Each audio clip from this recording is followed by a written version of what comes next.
Chilombo ozo sakana nanga mingi. Chilombo ozo sakana nanga mingi. Joseph na Chilo bino mibale. Ozo sakana nangai. Ozi mabele nangai. O sabotango ke koteka kuna na est. Epa ya mninga no kakame. Nyungo bakoko batikana mabele na lingina yebango. Naza pre pona bino. Kana za pre pona bino. Na banga kake. Bino bokanisa kande Kongo lukule kufa. Batu nyose bakufa.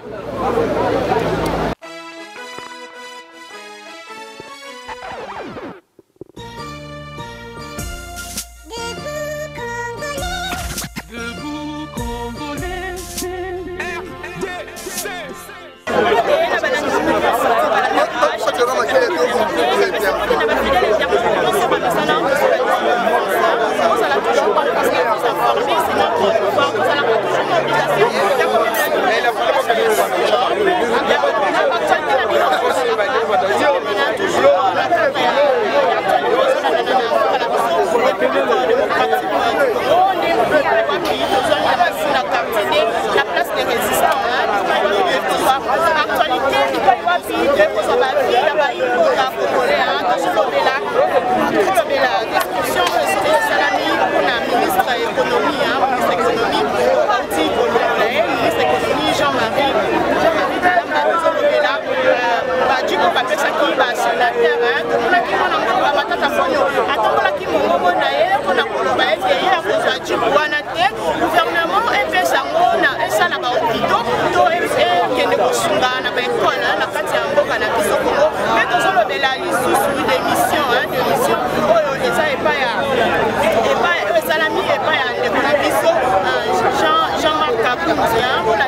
la réaction, il y a pas une bonne congolaise, comme ça,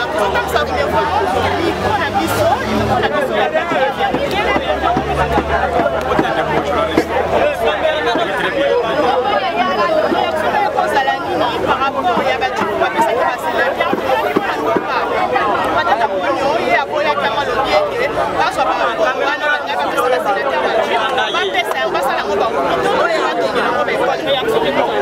merci mon amboka pour wana pona kolobela bien que nyosoyo le pouvoir en place le régime de Tchilé Gelou azo sala mama oyo zo mona wana Félix Sekela azo sala onga ezo kamusa ngate mais c'est au contraire nayeba ki nabiseki batu ke Chilombo aza un bon élève oya ko copier mécénaye bien le mécénaye Joseph Kabila to décrire ki ba biloko wana tango Laurent Joseph Kabila kabange bango espoir na bango bachaka ngo na ba bureau de na ba service de sécurité ba corrompre bango espoir de la kaka na ba député na ba ministre na ba sénateur ba protéger bango or le vrai muto corrompre peut a protéger yo ko inta jaka ye et de la population soko mona matata ponya aboyi makambo ya jeep soko mona aboyi makambo ya jeep c'est un coup et lui koloba aboyi yango wala que c'est régime ya Tchilé Gelou azo sala ndenge moko na régime na bango otango ya koboya bakotie micro ako reverser bango Kabila a travaillé qui bango bien en tant qu'un bon maître a travaillé qui bango soka pesi bango silence mais oyo aye na fika fion soit multiple de benga bango ce qui va pesier en sous le bingate na osate à monsieur le cran il a raison les a vu naie a moni ko oh biso ba député ba sénateur tous na salaire tous na bambon tous na émolument tous na transport carburant tous de forfait mais mbongo ya zo so ma mito ba pesa biso et ça cause ça ngo peuple bilongate et ça cause ça ngo peuple vraiment qui c'est biso sauté eh ngana ozana ngate bambongo yo et ça bambongo moko pona ko démoraliser biso to ko moraliser biso to comme esprit na koso esprit na biso ba sénateur esprit ba ministre na esprit ba député aboyi na ye félicitations na ndekwana non koboya ya matata ponyo elili koloba bango banayi kozwa bango bakanisa Félix Sekela tango koya akozala Félix Sekela babengaki big rouge non bango bakanisa ke big rouge wana ya ko effacer pour corriger mais tango bamoni ke 1 plus 1 égale 3 bataye c'est ça banoko ça Chilombo pa ye abano tangisa bato 1 plus 1 égale 3 bill rouge tokota le tcha très bien yo ko sala faute tango alobi ka tcha très bien alobi a waza na nzela na biso ngana ko joate nzelo bo webisa biso ke za mabe to za ki nzela malamu peuple congolais tala bato boloba ki ke ba ko corriger biso ba ye na lure moko ko corrompre biso ba chip et puis ba mbongo nda boyi na ye bakata boyi na zamu malamu tengana ko malamu mutu asala malamu ko Congo lelo député quoi ministre asala mo bien na moko c'est muzitu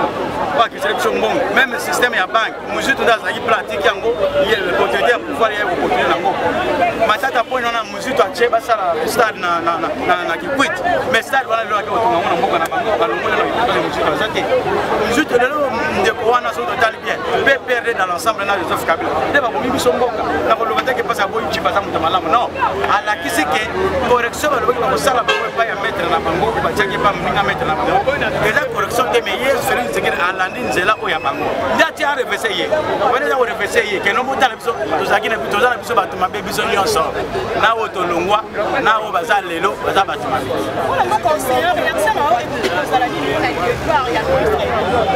oui de part le ministre de l'économie c'est l'incompétence à l'UDPS. Les régimes de Chile chez nous sont des incompétents. Ce qu'on dit ministre, oh il y a pas de Kwebo, oh ministre il y a UDPS, oh ministre ce sont des incompétents. Bati le Kwebo a fait 14 ans ou 15 ans, 11 ou 10 fois ministre avec Joseph Kabila. Bati le Kwebo n'a pas une leçon à nous donner nous Congolais. Parce que vous comprendre la terre. Si le pays fait ce qu'il a le plus beau qui est Koufakala, parce qu'on a 3 ans il y a Bakissi Liwa, il y a Kundi. Mais Bati le Kwebo papa tu le Kwebo, Bati le Kwebo a travaillé avec Joseph Kabila plus de 11 ans. Plus de 10 fois ministre avec Joseph Kabila Kabange, maman. Bati le Kwebo fut ministre de l'économie. Qu'est-ce qu'il a fait à l'économie? C'est pourquoi tu es Moutounaya, ministre de l'économie, on a pas bombé. Nous sommes des années. Bah, il y a mon toit aux Tchabango, place on a yébé l'eau. Bah, il y a Bango, bah, ça, non, Chilo, mon athée. Article aveugle. Bah, député conscient. On va prendre conscience. Bah, le bien, mandat est scellé. Tout ça, la moi et l'eau. Il les a levé. Ya. Yebela mandat etikali inane tout ça ata moi eloko ba meki moi ko sala moi eloko esimbi ko ba yeke mandat esimbi parce que banda ba kota le 4 ans ba joue ba palissade ba joue ba 1000 $ ba par mois ko eliezer tamazo wangana mais ba confirmango pe ya sola zo giya ko palissade alobela ngote mais a sali moi quelque chose ba mona bango ki ba sali moi eloko c'est encourageant ministre c'est un incompétent a cause moi susciter et puis ba frapper ba ministre le ministre de PST ministre ya enseignement et c'est un moment enseignant va frapper sévèrement. Comment vous avez dit que ça va y avoir un ministre de l'enseignement? Un avocat va comme ministre de l'enseignement.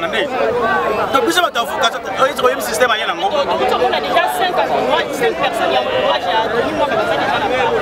Ah, maman,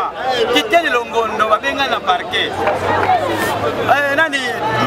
Masto a la Potowana, il y a 100 jours, va bien dans le parquet, va condamner 20 ans, 20 ans. Aller-retour pour faire plaisir à ma membre IDPS.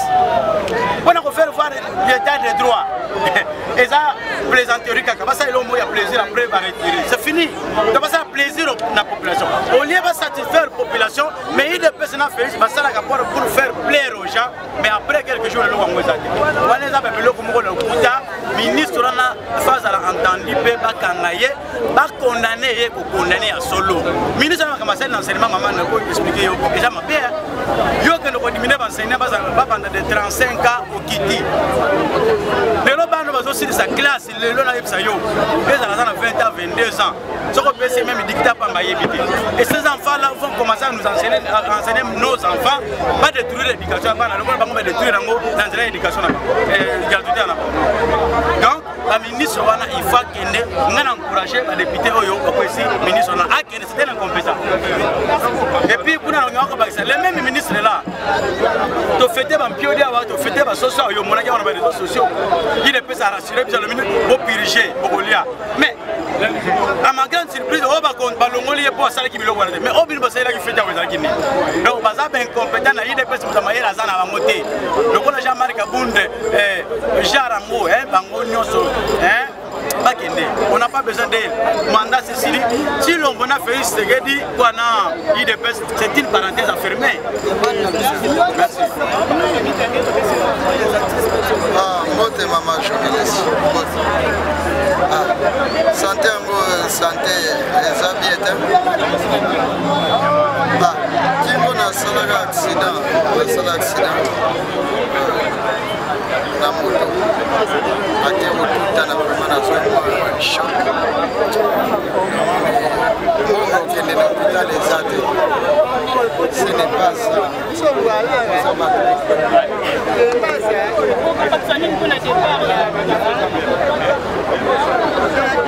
ministre économie asali ya économie ya mboka ye mto asimbi yango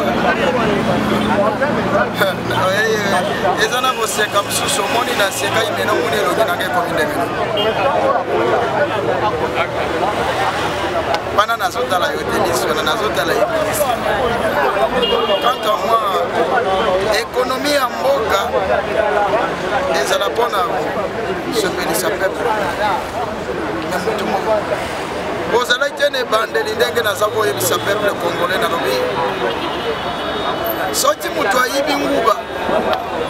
obenga ye na lingala moyibi seka koyeki moyibi na yo journaliste okotika mikro olandi ye mais soki moto oyo babengi député oh soki président ministre sénateur azwi kabakata ya mbongo aobomba makambo wana na français ndeko journaliste ebebisa makambo aobenga détourné mais ozoloba o azwi mbongo ake nango mais benga mpe moyibi so bengi olobi moyibi ekomi ngambo na kati ya mboka kongo mpo na ngai tant que peuple je dis ndenge akei lokola toyokake état de droit ekusala mosala tozosenga na état de droit ndenge akei balandela ye azongisa mbongo wana parce que mbongo wana eza mpona peuple congolais eza économie ya mboka eza économie ya ndako na bango te économie eza ya mboka ya Congo eza économie ya ministre wana te ya individu te maintenant état de droit o bandeko IDPS bazosala état de droit ekusala mosala maintenant tozosenga na IDPS état de droit esala mosala okazu il n'y a rien de tout ndeko journaliste il n'y a rien makambo ya matata mponyo na uti oyo oloba makambo matata mponyo asali bien yo moni asali bien lokola yo za journaliste otuna mituna oyebi lelo nakobala mwasi maison de mwasi wana tozalaka deja na ye nabalaka yo mena na comportement na ngai ya mabe atali ya mwasi wana ndenge nini fo nazongela ye oma nakeli kokundola mbongo ebelebele naye kokonsidere lisusu mwasi wana me nzoka nde nazoluka mwa nini ya kokoma ye qui oublie que matata mponyo c'était mauvais oyo alatela biso cravate rouge nazoyebisa bino baparlementaire peuple congolais je vous dis malobo nazoloba boyoka soki omoni ata cravate rouge n'achetez pas ça otyango na kingo boza oyoka bosomba cravate rouge te matata mponyo lokola kombo na ye matata aza mutu mabe wana lingia ya kosomba confiance na peuple ya kotalisa peuple ete biso toza bato malamu me bato wana baza bato mabe banani bapesa chilombo pouvoir wana eza bango te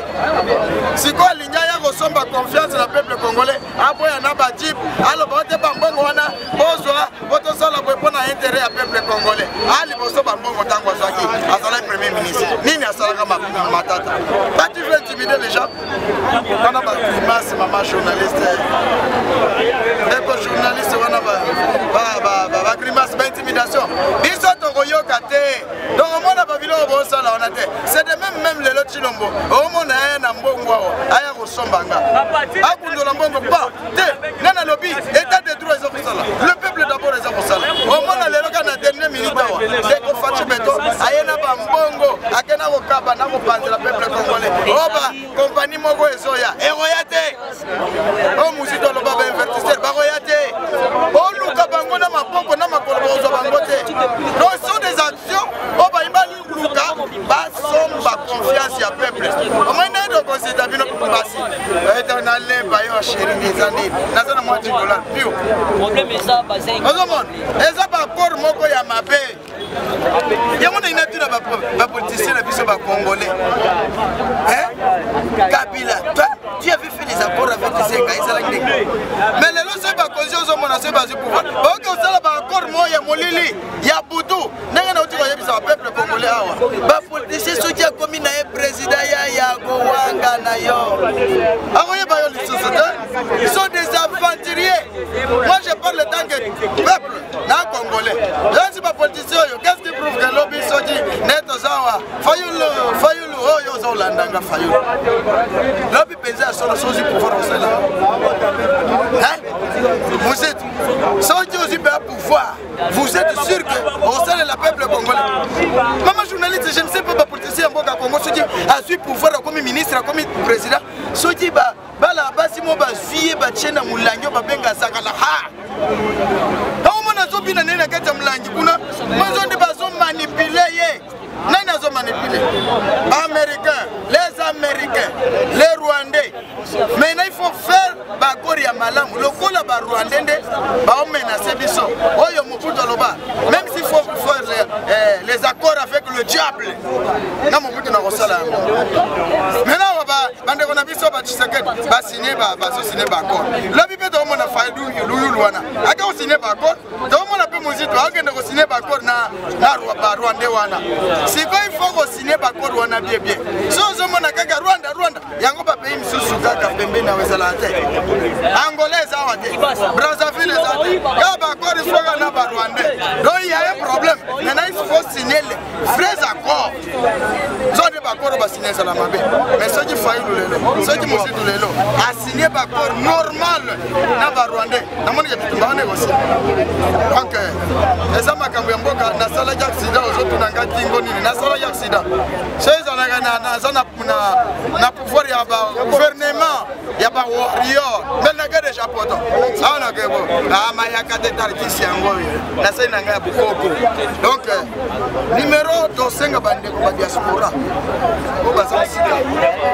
apesa biso ba conseil nini photo lo parce que bango bazwa bambongo na bango bake na poto bake vanda kuna mais nous litons le besoin mboka ngo to libérer ngo abandi oya maintenant to souffrir bazo ya te dande na zabo na obela mais nazo forcer kaka Chilombo ozo sakana na ngami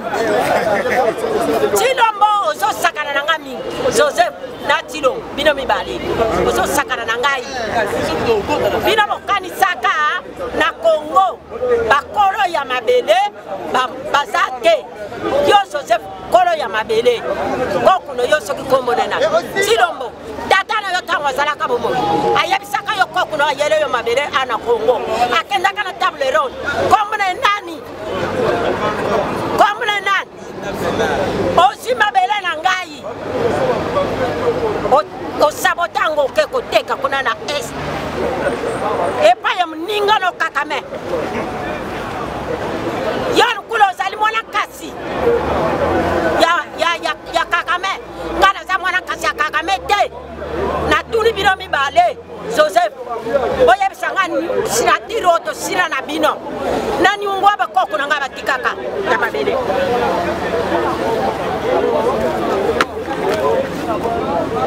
nyungwa ba koko batika na mabele na lingina ye bango na sa pre pona bino kana sa pre pona bino na banga kate bino bokanisa kande Kongo lukule kufa batu nyonso bakufa bakoko na biso bakufa panzu lukula kufa bana na ye asoso bango na kanda likolo mabele oyo etikali bino mibale otalaka bambula makasi ezobeta me otalaka bambula makasi otalaka mipepe ndenge ezosala makambo otala na aéroport bano ya munene elongo yango mokwekweyi maloba onga nalobaka bakoko na ngai ndenge nazoloba boye bakoko na ngai tozala na bango ata otamboli na nzela ata otindi ba ane bakomona ngai te bakomona ngai te na yabisi bino mibale mukolo na saka kambala liboso Marc Kabuye wana asimi nzela esanga epanzani bakoyi bakimi bampuku nzela na nzela Marc Kabuye akomi musika yaya Marc Kabuye yaka yolobaka boye kana ko batira bukonzi na biso papa kitekeli atikala kabiso batu ya lamuka na kosomela nakendela bango machete napesa combattant IDPS wana kabuya te Marco Kabundi yeyo yaka yako simba machete otiki ngana Congo okimi pononi lelo komi kokendela babeki moneli kambo kolo makambo za kolo makambo nga kolo mabele bino nyonso boko sila bino nyonso boko sila oyo lukula na saka kambala liboso etikali mbala mibale na kosoba nzete nyonso ndenge bozali wana bozala 10 bozala 11 bozala 20 chaque mutu akosa problème na mabele oyo akosa problème laba ngai nazolala nzala te laba mwana Congo azotambola na pasi te azolia na pasi te bina bozovandela bisengo bina bozo kolia mbote kunwa mbote na yebisi otilo bongisa makambu ya élection bongisa makambu élection ndiko kokosela makambu ozwa carte électeur ozwa carte ya recensement osangisango yango yo sio mona ndunda ndunda na pondu na matembe na mayebo na biloko nyonso osangisango esika moko yo mutuno yesala kamala mutesala kamala yo mutuno yesala kamala mutesala kamala yo antukana yebisi yo ndenge nazoloba olanda kangaye nazana kanda pono mboko na ngai nazana kanda pono mboko na ngai bino boloba kana biso muyaka zoba ozwa kama bele ko sarela ngoni lelo mabele ko mirisi mboko kufakala ndoki mboko kufakala ozo somba bajibu ozo lata ba mondra cher awo kende kina na Maroc oke kolanda match ozwa combien soki ngana zaki kolombo kate na lobaki okozwe lokote okozwa 4 kaka bongo ndenge alata yo omoni natia yo liboko na ngalelo kemo ndenge olata 4 okosuka kaka na 4 fayul wana olakilaka chilo mote olakilaka président de la république te wana olakila nde mboka na biso Congo mboka na biso nazolakila ngo te 4 kaka biso 4 renyaka biso kaka ata bakoti na élection 4 bakozwe eloko te santé eza nango mwa moke malgré mboka Congo oyo esangisi biso nyonso ezali malamu te eloko oyo nazali kokamwa ezali nini mama opandisa biso awa na tiangu bakuluna ebele mais la police ezali kosala mosala ya bakuluna la police bazali kosala chasse ya bamilitant particulièrement ya lamuka nouvelle ela na reside lelo na quartier na biso bauti kokata motu na bapolicier bavandi na bango mais oyo babengaka GMI groupe mobile d'intervention aner olie balanda bakuluna wana bango bakolanda bakombatant oyo bazali kobunda mpo na changement ya mboka na biso tala oyo tobengi inversion de valeur police ekomi instrumentalisé mpona koterrorize bajeune gens oyo bazali komipesa kobunda mpona tina changement ya ekolo na biso eloko wana bakonzi ya bapolice batala yango malamu bayebake ntango bango bazokolanda bamilitant ya baparti politique bakuluna kuna baza kosakaje population nakokamwa police oyo babengi groupe mobile d'intervention babengi GMI na mokuse mais ezali makasi yango bakoki kotya na kati bisika population ezali po population ezala na kati ya sécurité mais police yana batyango na boulevard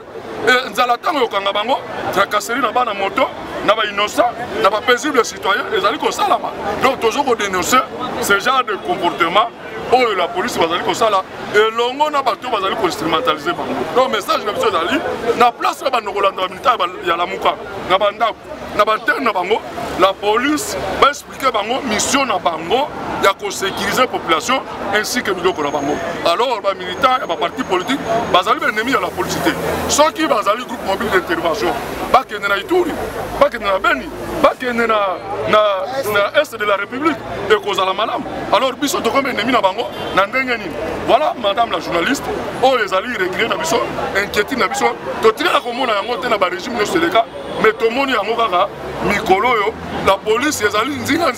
bisika ba militaire ba telemi bazali kolobela makambo etali ekolo na ba bon eloko na koko bakisa na démission ya Jean-Marc Kabound tout d'abord c'est vraiment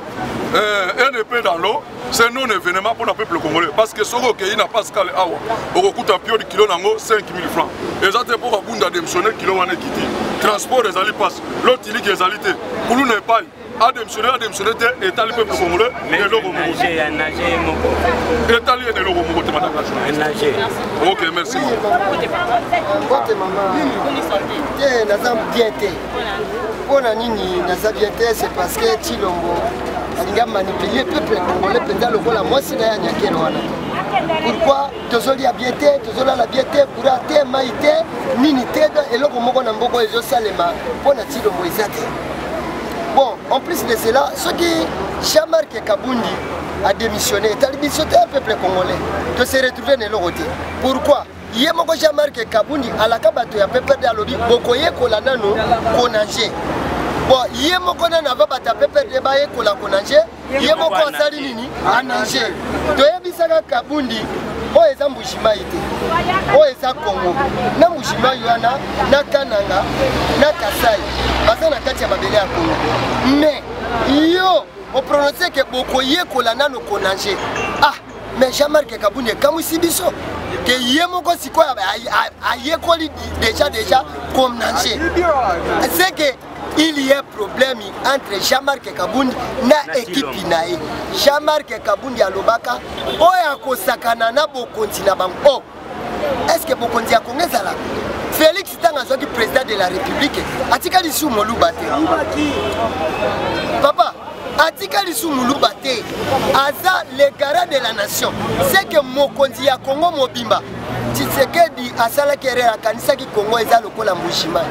Mais Congo eza demi-continent. Ako sa nererite Jean-Marc Kabundi na kozonga muke nani abe malumalu na élection ya 2006 asakana ki na Congo. Mais akimi na Afrique du Sud nani malumalu babandai kotindika ye na vélo lokola koka mais azalaki koka te eza mababe na mabe bazo sala peuple congolais na mbondo oyo bamela yango ezolanda bango ndeko mwasi papa nazoyebisa yo Chilombo asakani na peuple congolais trop. Jean-Marc Kabundi etali biso te ata akufi lelo tozo bénéficier de l'autre côté. Bon ata ba matata mponyo wana bon vraiment ba matata mponyo vraiment d'ailleurs nanu nalandaki député à PPRD alobi ke na Congo moto oyo akoki kosambisa matata mponyo il faut ange ou nzambe yemoka kita asambisa matata mponyo. Après 2 jours na Canal Prince na ekola na journée député à PPRD alobi justice congolais bazar na compétence te ya kosambisa matata mponi. Olelo likamba matata mponi nani akundolia biso toyebi yango te pa compétence justice bazana no yango te ezaka te aboyi palissade aboyi ba jipe palissade au gouvernement ezo pesa ba sénateur ya biba mbongo wana batengela ngo be école pe basana oh nalobi soki matata mponi aboyi jipe biso peuple congolais to bénéficier nani nelo côté wana eza ba distraction nalobi gouvernement wana ya wariol eza mbwengi na français babengi yango mbwengi wariol sikoyo gouvernement ya bambwengi yaya toko kende nango wapi wana eza batu omoni gouvernement na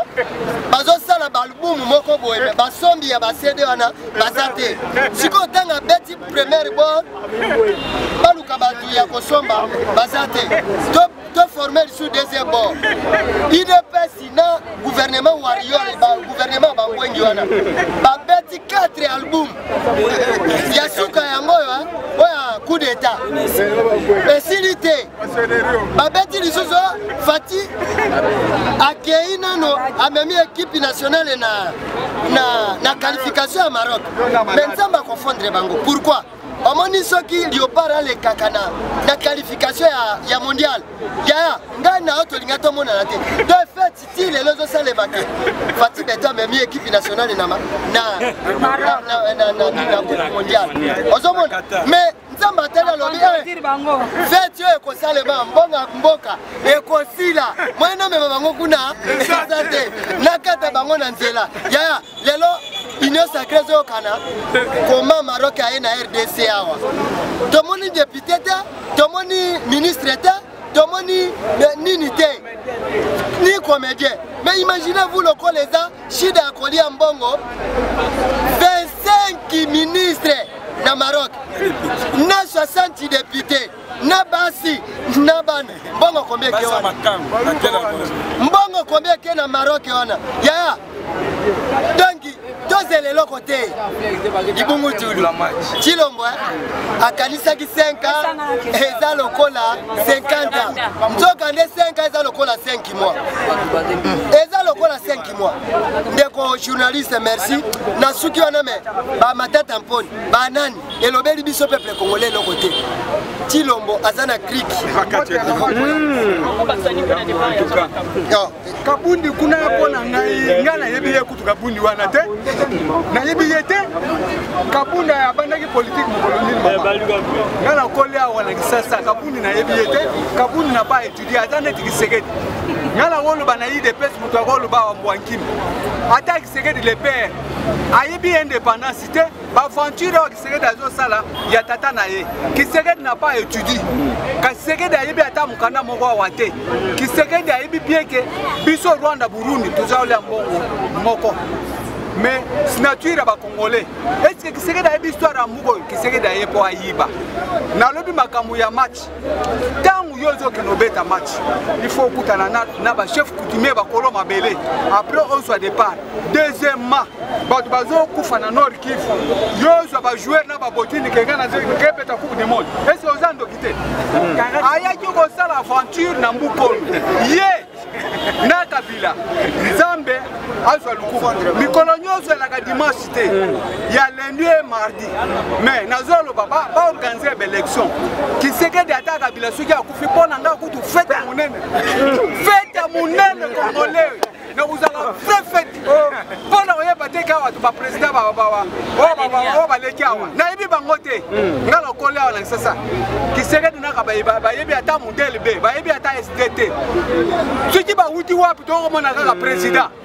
ozomona eza likamute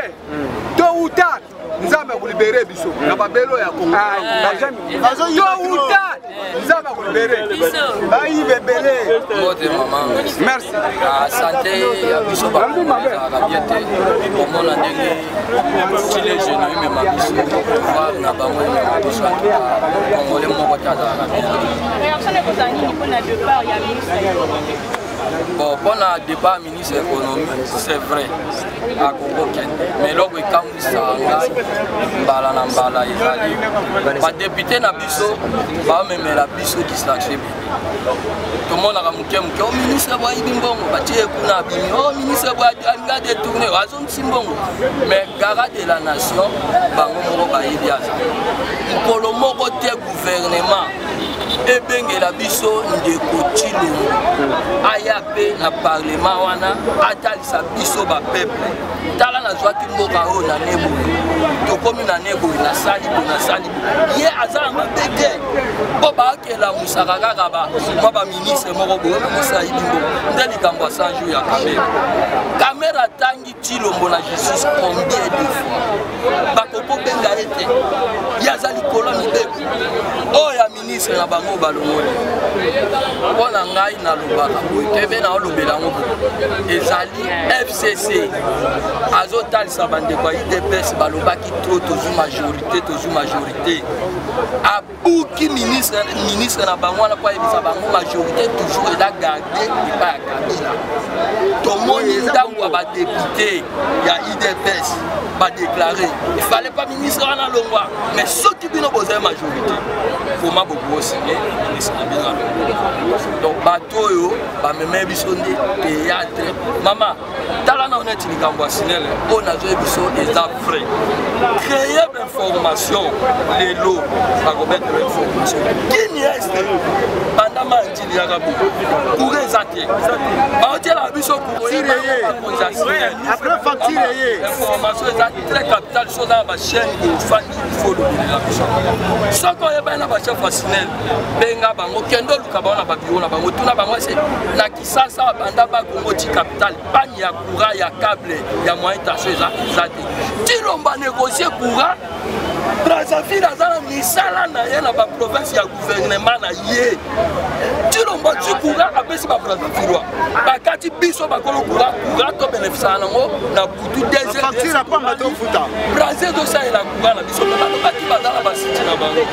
mais koma ya kozwa courant apesa braza mpo basala baintérêt na bango oyo biso bakolo courant tozosouffrir do Félix ayaka na Congo po akoma biso Félix toyebi bien aza rwandais Félix toyebi aza rwandais mama na ye aza rwandaise toyebi mpe na ngambo ya tata na ye mutu aboti tata na ye aza angolaise eza te so batio na mutu bon eza ndenge ya Congo baaméricain balukela biso toujours ka makambo bazozwela biso kaka baétranger batiaka biso na mutu ya mboka mpo basala biso oyo basala biso mais Chilombo na Jean-Marc Kabunda na bakisa mweloko wana eza filme acteur akufaka na sima ye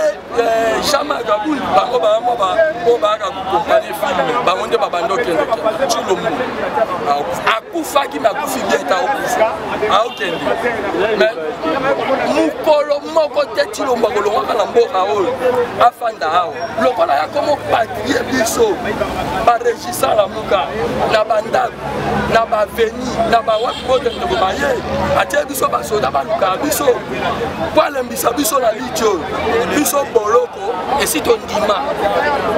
soki aza intimidation mpo totika liti akosi tobanda ofinga etongo midi pokwa tokobanda olobele tongo midi pokwa biso soki abomi tosi ata abomi moko baoka okota biso na ye Comment ça a été? Merci pour la